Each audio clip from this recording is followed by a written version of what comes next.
중학교 1학년 YBM 김 6과 본문입니다. 지금까지 우리는 품사에 관해서 굉장히 많은 얘기를 했었죠. 품사라고 하는 것은 단어가 어떤 문장 속에서 어떤 기능과 역할을 하는지를 가지고 이름을 붙인 것이다 라고 했습니다.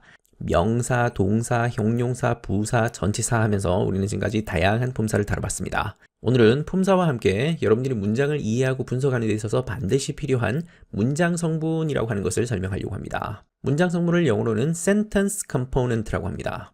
문장 성분은 말 그대로 문장을 이루고 있는 성분들, 문장을 이루고 있는 부품들, 기본 요소들 정도로 보면 되겠습니다. 단어가 모여서 문장이 되는 것처럼 문장은 다양한 덩어리들로 구성이 되는데 그 덩어리를 부르는 말이 문장 성분이라고 이해하면 되겠습니다. 선생님과 함께 문법 공부를 하면서 여러분들은 다양한 문장 성분의 이름을 이미 들은 바가 있을 겁니다. 가장 먼저 주어라고 하는 것이 있죠. 주어를 영어로는 subject라고 합니다. 그리고 앞으로 선생님이 주어를 지칭할 때는 대문자 s로 표시를 하겠습니다. 주어라고 하는 것은 문장의 첫머리에 주로 등장하죠. 어떤 행동을 했으면 그 행동을 누가 했는지, 또 어떤 상태를 나타내는 것이면 그 상태가 무엇에 대한 상태인지, 이런 대상을 나타내는 부분이 주어입니다. 다음으로 서술어라고 하는 것이 있죠. 서술어를 영어로는 predicate이라고 합니다. 서술어는 주어 바로 다음에 나오는 것이 일반적이고, 보통 주어가 무엇을 하고 있는지, 또 주어가 어떤 상태인지를 나타내는 그 부분이 서술어입니다. 어렵게 생각하지 말고 이 서술어는 품사로 따졌을 때 동사나 동사구와 같은 것이다 라고 이해하면 되겠습니다. 세 번째로 목적어라고 하는 것이 있습니다. 목적어를 영어로는 object라고 하고요. 앞으로 선생님이 목적어를 지칭할 때 대문자 O로 표시를 하겠습니다. 문장 속에 주어가 있으면 그 주어가 어떤 동작이나 행위를 했겠죠? 그 동작이나 행위에 영향을 받는 대상이 바로 목적어인 것입니다. 좀 더 구체적으로는 직접 영향을 받는 대상을 직접 목적어라고 하고, 또 동작의 수혜자나 대상이 되는 부분은 간접 목적어라고 하는데, 예를 들어서 eat이라고 하는 동사가 있으면 먹다라고 하는 뜻이죠. 먹었다라고 하는 동작이나 행동이 나오면 무엇을 먹었는지가 나오겠죠. 그 부분에 해당하는 것이 바로 목적어입니다. 또 공부하다라고 하는 study라고 하는 동사가 있습니다. 그러면 공부를 한다라고 하면 무엇을 공부하는지 그 공부의 대상이 나오겠죠. 그 부분이 바로 목적어인 것입니다. 한글이랑 완전히 일치하지는 않지만 보통 목적어는 뭐뭐을, 를 정도로 해석이 되는 경우가 많고, 또는 누구누구에게 이렇게 해석되는 경우들이 많습니다. 또 다른 문장 성분으로 보어라고 하는 것이 있습니다. 보어를 영어로는 complement라고 하는데요. 알파벳으로 표시를 할 때는 대문자 C로 표시를 하겠습니다. 보어라고 하는 말이 한글에서 이 보자는 보충하다라고 하는 그런 의미가 있습니다. 그래서 보어라고 하는 것은 기본적으로 정보를 보충해주는 부분입니다. 그런데 영어 표현을 보면 complete라고 하는 단어가 살짝 숨어있죠. complete는 완전한이라는 뜻입니다. 그러면 이 보어라고 하는 덩어리는 문장을 완성시켜주고 완전하게 만들어주는 그런 덩어리입니다. 보어도 엄밀하게는 두 가지 종류가 있습니다. 주어에 대한 정보를 보충하는 부분이 있고, 또 목적어에 대한 정보를 보충하는 덩어리도 있습니다. 예를 들어서 I am a doctor라고 하는 문장이 있다고 치면 I라고 하는 것이 주어이고 a doctor 이 부분이 보어에 해당합니다. 그리고 이 doctor라고 하는 것은 주어인 I에 대한 정보가 추가로 들어있는 부분이고, 이 doctor라는 말이 들어감으로써 문장이 완성되죠. 그래서 이 a doctor라고 하는 부분이 주어에 대한 정보를 보충하면서 문장을 완성하는 주격 보어인 것입니다. 또 다른 문장으로 그가 나를 행복하게 만들었습니다 라고 하는 이 문장이 있을 때 그가 주어이죠. 그리고 made가 서술어입니다. 그리고 만들었다 라고 하는 말은 무엇을 누구를 어떻게 만들었는지에 대한 정보가 뒤따라오고 있죠. 그러면 나를 이라고 하는 부분이 이 동작에 영향을 받는 대상이기 때문에 이것을 목적어라고 합니다. 그러고 나서 happy라고 하는 형용사가 들어있는데 이 해피해진 사람은 he가 아니라 me가 해피해진 것이죠. 그래서 목적어에 대한 정보가 추가로 보충되어 있는 부분이면서 문장을 완성해주는 덩어리니까 이것도 역시 보어입니다. 보어 중에서도 이것을 목적격 보어라고 부릅니다. 그리고 이 네 가지와 함께 문장에서 정말로 많이 쓰이는 수식어라고 하는 것이 있습니다. 수식어를 영어로 modifier라고 합니다. 말 그대로 꾸며주는 덩어리이죠. 품사에서도 이런 꾸며주는 역할을 하는 것이 있었다 그죠? 형용사나 부사가 그런 역할을 하는데 문장 성분에서도 그런 꾸며주는 덩어리에 해당하는 수식어가 있습니다. 앞으로 수식어를 표현할 때는 M으로 표시하겠습니다. 자, 이렇게 해서 총 5가지의 덩어리가 있는데 모든 문장 속에는 이 5가지 덩어리의 일부가 반드시 들어갑니다. 그리고 여러분이 어떤 문장을 봤을 때 그 문장을 이루고 있는 다양한 덩어리를 밝혀낼 수 있고 그 각각의 덩어리들이 어떤 이름을 가지고 있는지를 말할 수 있으면 문법을 이해하는 데 굉장히 많은 도움이 될 겁니다. 자, 그러면 연습 삼아서 우리 본문에 있는 문장 하나를 가지고 품사라고 하는 관점과 문장 성분이라고 하는 관점으로 다르게 한번 살펴보겠습니다. 이 페이지의 맨 마지막에 있는 문장입니다. Yesterday my friend found a photo on the internet. 먼저 품사의 관점입니다. yesterday 이런 것들이 부사이죠. 그리고 my friend라고 할 때 friend는 명사입니다. 그리고 my는 I라고 하는 대명사, 그 대명사의 소유격을 쓴 것이죠. found는 동사입니다. 어를 관사라고 하죠. 중학교 1학년에서는 관사에 대해서 자세히 다루지는 않았습니다. photo는 명사, 그리고 o는 전치사, 그리고 더도 관사이죠. 관사 중에서도 같은 것을 부정관사라고 하고 더 같은 것을 정관사라고 합니다. 그리고 인터넷은 명사이죠. 그리고 품사라는 것이 이렇게 단어 하나하나를 뜯어서 말하는 것이기도 하지만 굵직굵직한 덩어리로 묶어볼 수도 있습니다. 예를 들어서 어와 photo를 함께 결합해서 이것을 명사 덩어리라고 말할 수 있죠. 또 마찬가지로 on the internet이라고 하는 이 덩어리는 전치사 구라고 부를 수도 있습니다.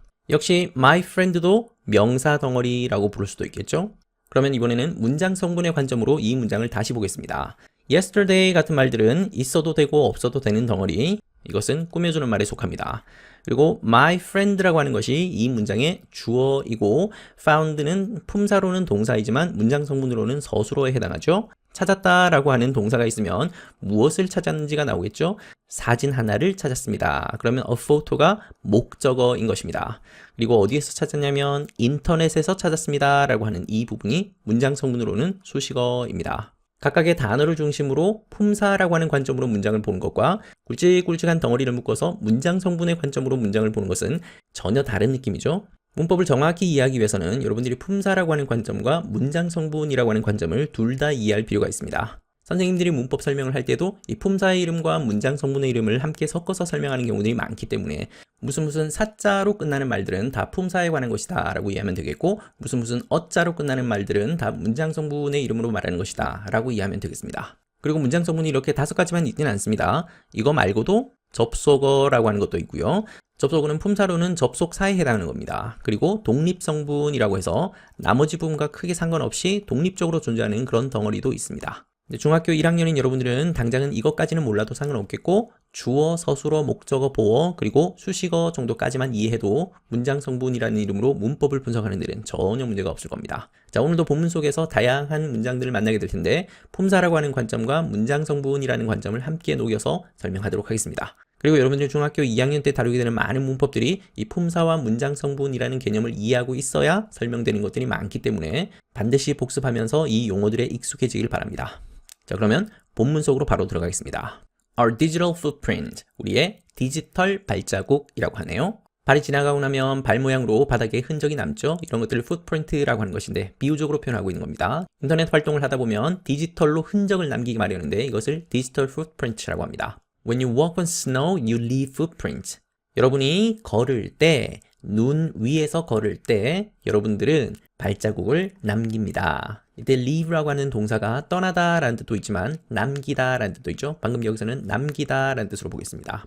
자, 이 문장이 이번 단원의 핵심 문장입니다. 이 문장을 정확히 이해하기 위해서는 여러분들이 앞에 있는 이 when의 정체를 말할 수 있어야 되겠습니다. 이 문장은 마침표가 여기에 있으니까 여기까지가 한 개의 문장입니다. 그런데 한 개의 문장 속에 주어 동사가 몇 번이 나오는지를 한번 살펴보니까 you부터 snow까지 주어 동사가 한 번 나와 있죠.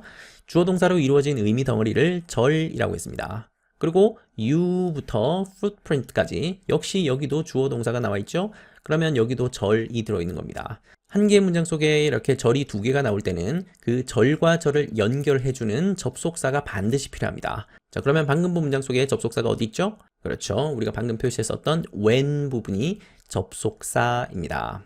지금까지 우리가 다양한 접속사를 만났는데요. 그 중에서 특히 and라든지 or이라든지 but 같은 이런 접속사를 자주 만났다, 그죠? and나 or이나 but 같은 이런 접속사를 접속사 중에서도 등위 접속사라고 부릅니다.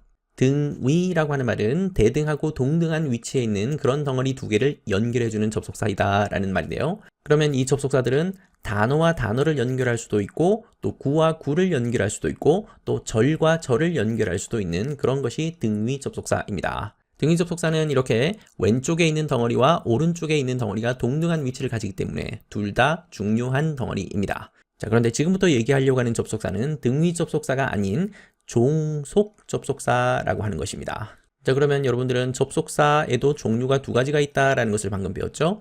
우리가 지금까지 봤었던 등위 접속사라는 것이 있고 또 다른 종류로 종속 접속사라는 것이 있구나.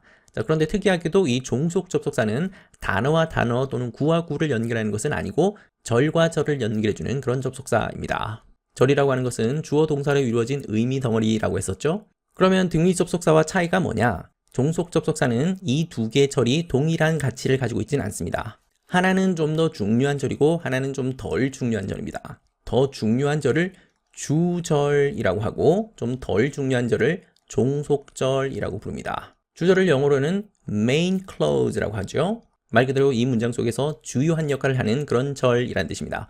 반면 종속절을 영어로는 dependent clause라고 합니다. 이름에서도 보는 것처럼 dependent는 어디에 의존하는 이란 뜻이죠. 이 종속절은 주절에 의존하는 절, 좀 부수적인 역할을 하는 절, 주절에 덧붙어 있는 절, 이런 것들을 종속절이라고 합니다.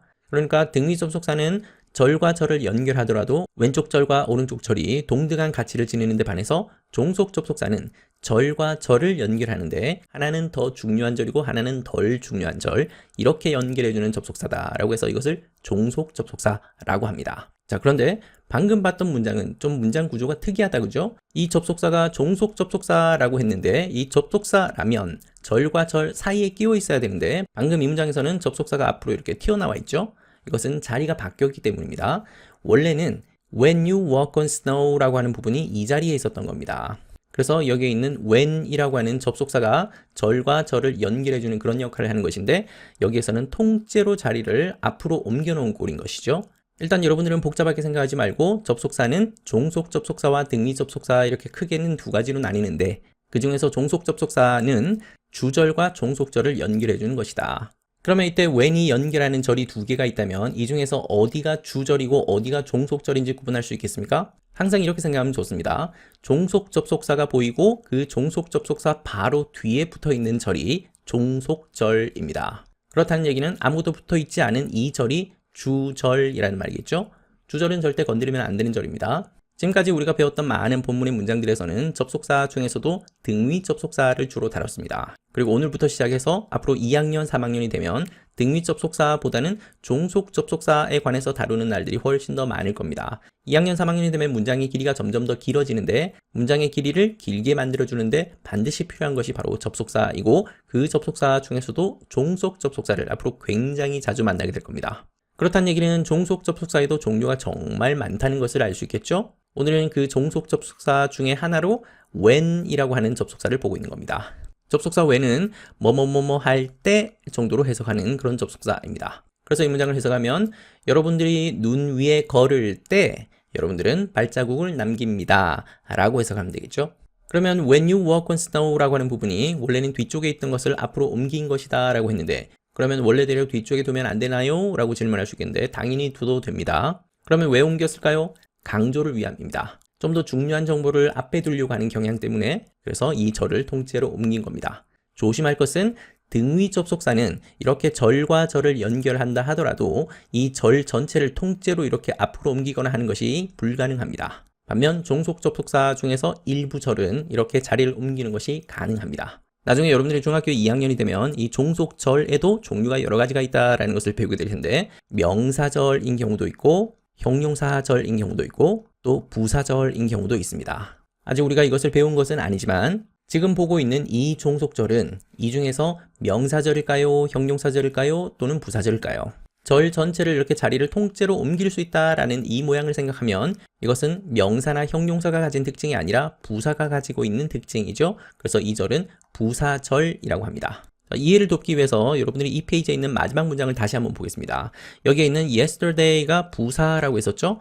부사 yesterday는 여기 이 자리에 놔도 되지만 문장 끝에 둬도 상관이 없죠. 심지어 여기 이 자리에 넣을 수도 있습니다. 이렇게 자리 이동이 상대적으로 자유로운 것이 부사가 가지고 있는 특징인데 절 전체가 그런 특징을 가지고 있으니까 그것을 부사절이라고 부르는 것입니다. 부사의 특징을 가지고 있는 절이란 뜻이겠죠. 일단 여러분들은 명사절이냐 부사절이냐까지는 몰라도 상관없겠고 중요한 것은 when이라고 하는 것이 접속사인데 주절에다가 종속절을 연결해주는 종속 접속사이다 라는 정도만 기억하면 좋겠습니다. 그리고 뭐뭐 할 때라고 해석할 수 있으면 그걸로 충분합니다. 종속 접속사에 얼마나 다양한 종류가 있는지는 2학년에 자세히 공부하게 될 겁니다. When you use social media and visit website, you leave data. 여러분이 소셜미디어를 사용할 때, 그리고 웹사이트를 방문할 때 여러분들은 남깁니다. 데이터를 남깁니다. 그러면 이 문장도 앞 문장과 완전히 동일한 구조이죠. 앞에 있는 when은 접속사입니다. 접속사 중에서도 이렇게 you부터 웹사이트까지 절과 또 you부터 데이터까지의 이 절을 연결해주고 있는 접속사. 아무것도 붙어있지 않은 이 뒷자리의 절이 주절이고 접속사가 붙어있는 이 절이 종속절입니다. 그래서 이 when의 이름은 종속 접속사라고 했었죠. 그래서 뭐뭐 할 때로 해석하면 되죠. 그런데 종속절 안을 가만히 보니까 접속사가 또 나와 있다 그죠? 그럼 이제 배웠으니까 and를 그냥 접속사라고 부르지 않고 등위 접속사라고 부르겠죠? 등위 접속사는 왼쪽과 오른쪽 동일한 것을 연결해 주는 것이다 라고 했는데 그러면 1번 동사 use와 2번 동사 visit을 연결해 주고 있는 등위 접속사입니다. 이런 뼈대를 찾고 나면 그때부터는 해석이 굉장히 쉬워지죠. 여러분들은 사용합니다. 여러분들은 방문합니다. 이렇게 연결하고 나면 해석이 되는 겁니다. 자, 그러면 넘어가기 전에 방금 본 문장 속에서 use라고 하는 것은 품사로 동사입니다. 그리고 visit이라고 하는 것도 품사로 동사이죠. 그리고 사용하다라고 하는 동사 뒤에는 무엇을 사용하는지가 나오겠죠. 그 대상이 소셜미디어인 것입니다. 그래서 소셜미디어는 문장 성분으로는 목적어입니다. 그리고 방문하다라는 동작이 있을 때 그 동작에 영향을 받는 대상, 방문하면 무엇을 방문하는지, 어디를 방문하는지가 나오겠죠. 그 대상이 웹사이트인 것이죠. 그러면 이때는 웹사이트가 목적어가 되는 것입니다. 마찬가지로 leave라고 하는 것도 남기다라는 동사인데요. 그러면 남기다라는 행위를 했으면 그 행위에 영향을 받는 것이 있겠죠. 무엇을 남기는지가 나올 텐데 그것이 데이터이고 그렇다면 데이터가 목적어가 되는 것입니다. 나중에 여러분들이 더 자세히 공부하겠지만 동사 중에는 이렇게 목적어를 가지는 동사가 있고 목적어를 가지지 않는 동사가 있는데 목적어를 가지는 이런 동사를 타동사라고 하고 목적어를 가지지 않는 그런 동사를 자동사라고 합니다. 여기에 대해서는 다음에 더 자세히 설명하도록 하겠습니다. They are your digital footprint. 그것들은 당신의 디지털 footprint입니다. 디지털 발자국입니다. 그렇다면 대명사 they가 가리키는 것을 찾아야죠.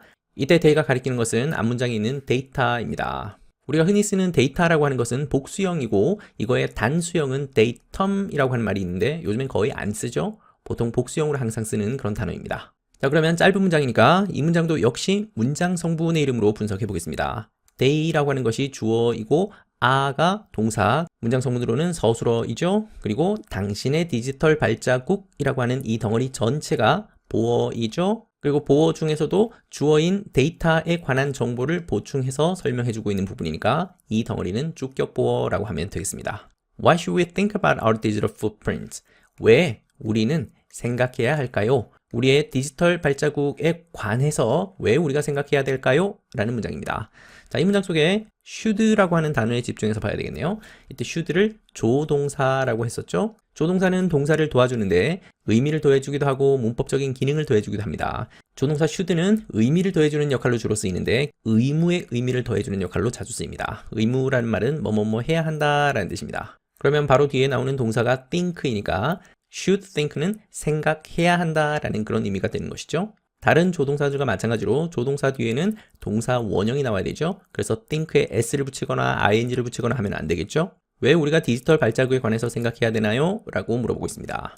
Let's read 호현, 지안 and 민서's story. 호현, 지안 그리고 민서의 이야기를 읽어봅시다. Let's로 시작하는 이런 문장을 문장의 종류 중에서는 권유문이라고 했었죠. 여기에 세 가지 이야기가 등장합니다. 첫 번째는 호현의 이야기고 두 번째는 지안의 이야기 그리고 세 번째가 민서의 이야기인데 이렇게 세 개 이상 나열하는 것을 병렬 구조라고 합니다. 이렇게 병렬 구조를 만들 때 사이사이에는 이렇게 콤마를 찍고 and 같은 등위 접속사는 맨 마지막에 한 번만 찍어주는 것이 원칙입니다. 그래서 호현, and, 지안, and, 민서 이렇게 쓰지 않아도 된다는 얘기죠. 먼저 호현의 이야기입니다. Yesterday, my friend found a photo on the internet. 어제 내 친구가 찾았습니다. 사진을 하나 찾았는데 인터넷에서 찾았습니다. 어제 일어났던 일이니까 지나간 과거이죠. 그래서 동사를 과거형인 found로 썼습니다. found의 원형은 find이죠. 자, 그리고 인터넷에서 찾았다라고 할 때 얼핏 보면 in이라고 쓸 것 같은데 전치사를 in 쓰지 않고 on을 썼네요. 장소를 나타내는 다양한 전치사가 있는데 그 중에서 특히 on이라는 전치사는 접촉과 관련되는 것일 때 또는 면과 관련되는 것일 때 또는 공간 중에서도 추상적인 공간이나 가상적인 공간, 그런 곳에 사용할 때 on을 씁니다. 인터넷 공간은 면은 아니지만 추상적이고 가상적인 공간이죠. 그래서 전치사를 on을 씁니다. 그래서 앞으로 장소를 나타내는 전치사로 쓸 때 유튜브에서라고 할 때도 on을 쓰게 되고 페이스북에서라고 할 때도 on을 쓰게 됩니다. It was me with a funny face. 그것은 나였습니다. 여기서 그것이라고 하는 것은 친구가 어제 인터넷에서 사진을 하나 찾았는데 그 사진이 바로 나였습니다. 근데 나는 난데 어떤 나였냐면 웃기는 얼굴 표정을 가진 나였습니다. I wanted to run away. 나는 원했습니다. run away 하면 도망가다 라는 뜻입니다. 나는 도망가기를 원했습니다. 자, 이 문장을 보면 우리 지난 5과에서 배웠던 내용이 복습이 돼야죠. want가 동사입니다. 그리고 동사 바로 뒤에 보니까 to run 이라고 하는 마치 동사처럼 생긴 것이 보이죠? 근데 이것은 동사가 아니라고 했었죠? 동사가 아닌, 하지만 동사 비슷한 주운 동사. 그 주운 동사 중에서도 이렇게 to가 붙어 있고 동사 원형까지 결합되어 있는 이것을 to 부정사라고 했습니다. 그리고 to 부정사가 문장 속에 들어가면 동사의 성질과 함께 명사나 형용사나 부사의 성질을 함께 가진다라고 했었는데 방금 이 자리는 뭘까요? 그러자면 앞을 봐야 됩니다. 앞에 있는 want라고 하는 것이 동사인데 동사 중에서도 목적어를 필요로 하는 동사입니다. 이런 것을 타동사라고 했었죠. 그렇다는 얘기는 want라는 동사 뒷자리가 목적어 자리입니다. 그리고 해석을 해보니 도망가는 것을 원했다 또는 도망가기를 원했다 라고 해서 마치 명사 비슷하게 해석되죠. 그래서 여기에 쓰인 to 부정사는 명사적 용법의 to 부정사입니다. to 부정사인데 마치 명사 비슷하게 쓰였다라고 하는 것입니다. 앞으로도 본문 속에서 to 부정사를 다양하게 만날 텐데 부정사를 만날 때마다 그것이 명사처럼 쓰였는지 형용사인지 아니면 부사처럼 쓰였는지 구분해 보겠습니다. I posted the photo on my social media account 2 years ago and forgot about it. 나는 게시했습니다. 그 사진을 게시했습니다. 여기서 그 사진이라고 하는 것은 웃기는 표정을 하고 있는 바로 그 사진이겠죠? 어디에 게시했냐면 내 소셜미디어 계정에다가 공유를 했습니다. 역시 여기도 장소를 나타내는 전치사로 on을 썼습니다. 추상적이고 가상적인 공간을 나타낼 때는 전치사 on을 쓴다고 했었죠? 언제 공유했냐면 2년 전에 공유를 했습니다. 그리고 잊었습니다. 그것에 관해서는 잊었습니다. 여기서 그것이라고 하는 것은 소셜미디어에 사진을 올렸던 바로 그 사실을 말하겠죠? 그리고 나서는 그것을 잊었다라는 말입니다. 자, 일단 간단한 것부터 확인합시다. and는 등위 접속사입니다. 그러면 동일한 두 가지를 왼쪽, 오른쪽에서 찾아야 될 텐데 바로 뒤를 보니까 forgot이라는 동사가 보입니다. 그러면 앞에서 동사를 찾아야죠. post라고 하는 1번 동사와 forgot이라고 하는 2번 동사를 연결해주는 접속사가 바로 and입니다. 그래서 이 문장의 큰 뼈대는 I라고 하는 주어가 post도 했고요. 그리고 forgot도 했습니다. 이렇게 연결지어서 해석하면 정확히 해석하는 겁니다. 자, 그러면 다시 문장 성분의 관점으로 이 문장을 다시 보겠습니다. I는 주어이죠. post는 동사인데 문장 성분으로는 서술어라고 했었죠. 게시했다라고 하면 무엇을 게시했는지 그 동작에 영향을 받는 대상이 나오겠죠. 그것이 바로 the photo입니다. 그렇다면 문장 성분으로 the photo는 목적어인 것이죠. 자, 그러면 사진을 공유했는데 어디에다 했냐면 소셜미디어 계정에 했습니다 라고 하는 이 덩어리는 통째로 꾸며주는 말입니다. modifier. 그리고 언제 했냐면 2년 전에 했습니다. 그러면 2년 전에 라는 부분이 통째로 modifier입니다. 이렇게 꾸며주는 말들은 없어지더라도 크게 문제가 없는 부분이죠. 그리고 이 두 가지는 자리를 바꿀 수도 있습니다. 그리고 이런 꾸며주는 말을 문장에서 여러 개 쓸 때 말하는 사람 입장에서 좀 더 중요한 정보를 먼저 쓰고 덜 중요한 정보를 나중에 쓰려고 하는 경향이 아주 강합니다. 2년 전에 자신의 소셜미디어에다가 사진을 올렸는데 그것이 시간이 지나서 인터넷에서 돌아다니고 있는 것을 목격하고 놀란 상황이죠. 다음은 지안의 이야기입니다. I typed my name on the internet. 나는 타이핑 했습니다. 나의 이름을 한번 쳐봤습니다. 인터넷에서 이름을 한번 쳐봤습니다. 검색 사이트에서 자기 이름을 한번 쳐봤다는 얘기죠. 역시 여기도 인터넷에서 라고 할 때 전치사 on을 썼네요. Then I found my address, phone number and school name. 그러자 나는 발견했습니다. 나의 주소, 전화번호, 그리고 학교 이름을 발견했습니다. 인터넷에서 개인정보가 막 다니는 것을 발견하게 된 거죠. 역시 여기도 1번 덩어리, 2번 덩어리, 3번 덩어리를 열거하고 있네요. 그리고 and 같은 등위 접속사는 마지막에 한 번만 붙인다라고 했었죠. 이렇게 쓰는 것을 병렬 구조라고 했습니다. 그러면 문장 성분의 이름으로 다시 보면 I가 주어이고 found가 서술어, 품사로는 동사입니다. 그리고 주소와 전화번호와 학교 이름 이거 전체가 목적어가 되는 것이죠.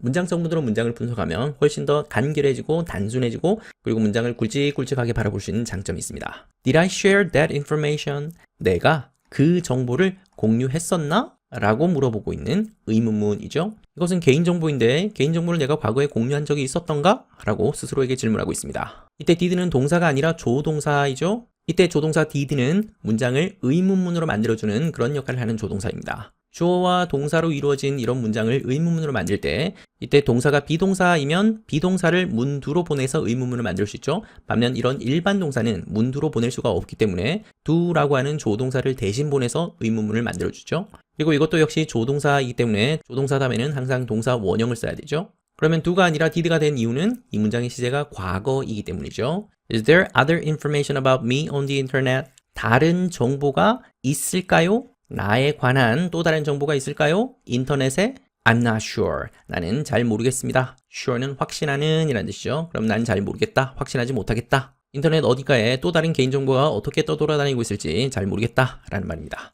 자, 이 문장에 there를 보는 순간 생각나는 문법이 있죠? 우리 예전에 배웠던 것 중에 there is, there are 구문이 있었습니다. 이럴 때 사용하는 there를 유도부사라고 했었죠. 유도부사는 해석되지 않고 존재를 나타내는 그런 역할을 하는 부사입니다. 있다, 없다 라고 하는 뜻은 비동사에서 표현이 되죠. 다른 정보가 있다. 평소문의 구조는 이거인데 이때 is라고 하는 비동사를 문두로 자리를 옮겨서 의문문을 만들어 놓은 겁니다. 그래서 있을까? 라고 해석하면 되겠죠.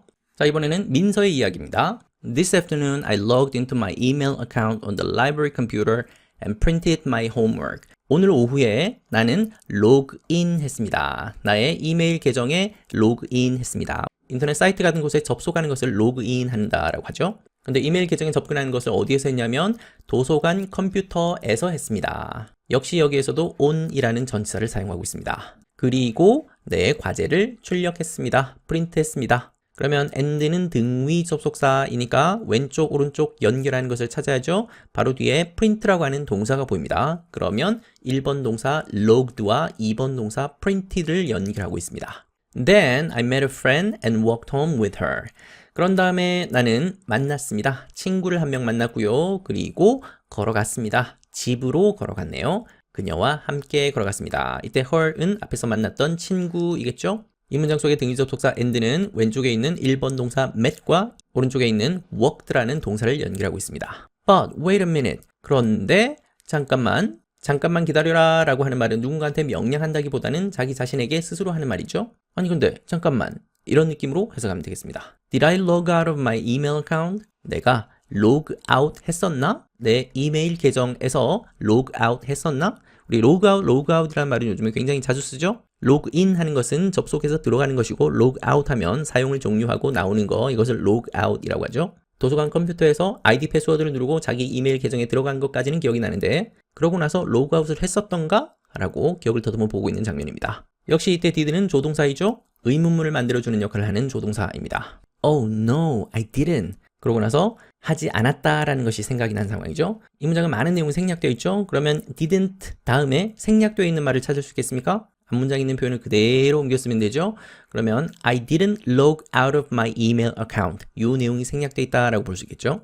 What do these stories show? 이 이야기들이 무엇을 보여줍니까? 지금까지 이야기가 3개 이야기가 나왔다 그죠? 한 사람은 2년 전에 소셜미디어에 올렸던 사진이 어딘가에 돌아다니고 있는 것을 발견하게 되었고 또 한 명은 개인정보가 누출되어 있는 것을 발견하게 되었고 한 사람은 도서관 컴퓨터에서 이메일 계정에 접근했다가 로그아웃 하지 않은 채 나왔던 그런 상황입니다. You should check your posts and comments on your social media account regularly. 여러분들은 체크해야 합니다. 확인해야 합니다. 여러분들의 게시물들 그리고 코멘트들을 확인해야 합니다. 코멘트는 인터넷에 남기는 댓글 같은 거라고 생각하면 되겠죠? 여러분들의 소셜미디어 계정에서 게시물들과 그리고 댓글들을 체크해야 합니다. 정기적으로 체크해야 합니다. 그러면 이 문장 속에 should라고 하는 것도 역시 조동사이죠. 의무의 의미를 넣어서 해석하면 되겠습니다. 그래서 체크해야 한다라고 보면 되죠. 그러면 and라는 등위 접속사가 연결하는 것을 2개 찾아야죠. 앞에 있는 1번 post라고 하는 명사와 2번 comment라고 하는 명사 이 2개를 연결하는 것이 and입니다. 이런 간단한 것을 누가 못 찾냐라고 생각할 수 있겠지만 나중에 문장이 점점 길어지다 보면 한 문장 속에 and나 or 같은 등위 접속사가 여러 개 나오는 경우들이 허다하게 있습니다. 그럴 땐 무엇과 무엇을 연결하는지를 제대로 찾지 못하면 문장을 엉뚱하게 잘못 해석하는 경우가 생깁니다. 그래서 중학교 1학년 때 기본을 튼튼하게 다지는 것이 너무너무 중요하다. 그래서 여러분들은 앞으로 문장에서 and가 보이면 왼쪽 오른쪽에서 동일한 문법적 성질을 찾고 그러고 나서 문장 구조를 파악하는 것이 문장의 의미를 정확히 해석하는 비결입니다. Don't post information like your address, phone number, or school name. 게시하지 마십시오. 정보들을 게시하지 마십시오. 예를 들면 주소라든지 전화번호라든지 아니면 학교 이름이라든지 이런 거 같은 like는 전치사이죠. 뭐뭐 같은, 뭐뭐처럼 이란 뜻으로 해석됩니다. 이 문장은 동사 원형으로 시작하니까 명령문이죠. 그런데 여기에 don't를 붙였으니까 부정명령문입니다. 뭐뭐 하시오 이런 것이 긍정명령문이고 뭐뭐 하지 마시오 이런 것이 부정명령문입니다. 그러면 여기에 있는 do도 역시 조동사이겠죠. 이때 조동사는 부정형을 만들어주는 그런 조동사이죠. 그리고 뒷부분에 역시 병렬 구조가 보이죠. 자주 보다 보니까 좀 익숙하죠. Your address가 첫 번째, phone number가 두 번째, 그리고 school name이 세 번째입니다. 등위 접속사 or은 마지막에 한 번만 붙여줬죠. Log out of your email or social media account when you're not using your own computer. 로그 아웃 하십시오. 어디에서 로그 아웃 하냐면 여러분들의 이메일 또는 소셜미디어 계정에서 로그 아웃 하십시오. 그러고 나서 when이 나왔습니다. 그러면 이때 when은 접속사라고 불러야죠. 등위 접속사가 아니라 종속 접속사였습니다. 여기서부터 여기까지 그리고 여기서부터 여기까지 절과 절을 연결하는 종속 접속사 그리고 종속 접속사 바로 뒤에 붙어있는 절이 종속절이라고 했었고 접속사가 붙어있지 않은 절, 이 자리를 주절이라고 했습니다. 이렇게 큰 구조를 밝히고 나서 해석을 하면 문장을 분석하는 것이 훨씬 쉽게 느껴질 겁니다. 여러분들이 사용하고 있지 않을 때, 여러분 자신의 컴퓨터를 사용하고 있지 않을 때는 자기 자신의 개인용 컴퓨터를 사용하고 있지 않을 때에는 이메일이나 소셜미디어 어카운트를 사용하고 나서 반드시 로그아웃을 해라 라고 하는 말입니다. 그리고 절이라고 하는 것은 주어 동사가 들어있는 의미 덩어리라고 했는데 앞에 있는 주절에 보니까 주어가 안 보인다라고 생각할 수 있겠죠? 이것은 명령문이기 때문에 눈에 보이지 않지만 you라고 하는 주어가 있는 것이나 마찬가지라고 봐야 됩니다. 넘어가기 전에 이것도 한번 확인해 봅시다. 뒤에 있는 종속절을 자세히 보니까 using이라고 하는 말이 들어있죠? using은 use라고 하는 동사에다가 ing를 붙인 이런 모양입니다. 그러면 이때 using을 동사라고 부르면 안 되죠? 동사가 아니라 주운 동사이고 그 주운 동사 중에서도 ing 모양을 갖는 것은 동명사도 있고 또 현재 분사도 있습니다. 동명사는 우리 사과에서 공부한 적이 있었죠? 그러면 방금 이 문장 속에서는 동명사일까요? 현재 분사일까요? 해석을 해보면 어느 정도 구분할 수 있다고 했었죠? 뭐뭐 하는 것, 뭐뭐 하기처럼 명사 비슷하게 해석되는 것은 동명사이고 뭐뭐 하는 중이다 라는 진행의 의미로 해석되면 현재 분사라고 했습니다. 그러면 방금 여기서는 여러분 자신의 컴퓨터를 사용하고 있는 중이 아닐 때 라는 뜻으로 해석되니까 이때는 동명사가 아니라 현재 분사이겠네요. 분사에 관해서는 2학년 때 자세히 공부하게 될 겁니다. 그리고 아까 선생님이 설명하기를 이 종속 접속사 중에서도 when은 바로 뒤에 있는 이 종속절이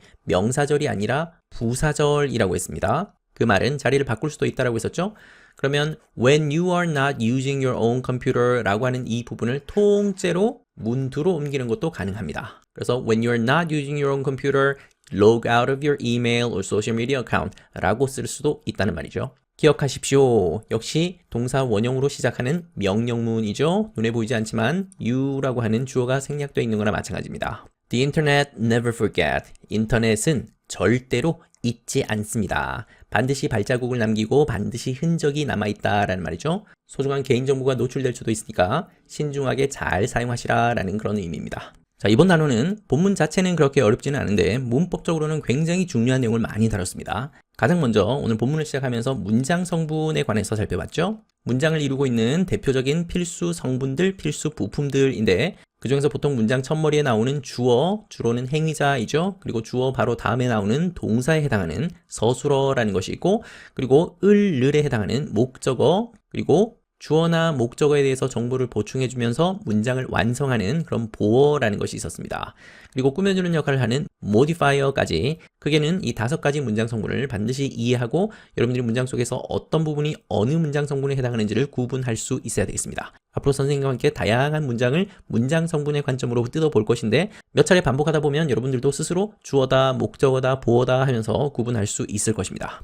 그리고 오늘 배웠던 중요한 문법 중에 접속사가 있었습니다. 우리가 지금까지 주로 봤었던 접속사는 등위 접속사라고 했었죠. and라든지 or이라든지 but이라든지 so 같은 이런 것들이 등위 접속사입니다. 물론 이거 말고도 더 있긴 합니다. 그런데 오늘 봤던 접속사는 등위 접속사가 아니라 종속 접속사라고 했죠. 종속 접속사는 절과 절을 연결해 주는 것이다. 그런데 두 가지 절이 동일하지는 않고 하나는 주절이고 다른 하나는 종속절이다. 그래서 주절에다가 종속절을 붙여주는 역할을 하는 것이 바로 이 종속 접속사입니다. 종속 접속사에도 종류가 정말 많은데 오늘은 그 중에서 when이라고 하는 접속사를 살펴봤습니다. 뭐뭐뭐뭐 할 때라고 해석이 되죠. 그리고 이 접속사 when이 붙여주는 뒤에 종속절은 특히 부사절로 쓰입니다. 절은 절인데 부사 같은 절이다 라는 뜻이었죠. 그래서 자리를 옮길 수 있는 그런 특징을 가지고 있었죠. 앞으로 2학년이 되면 이 when 말고도 얼마나 다양한 종속 접속사가 있는지 만나게 될 겁니다.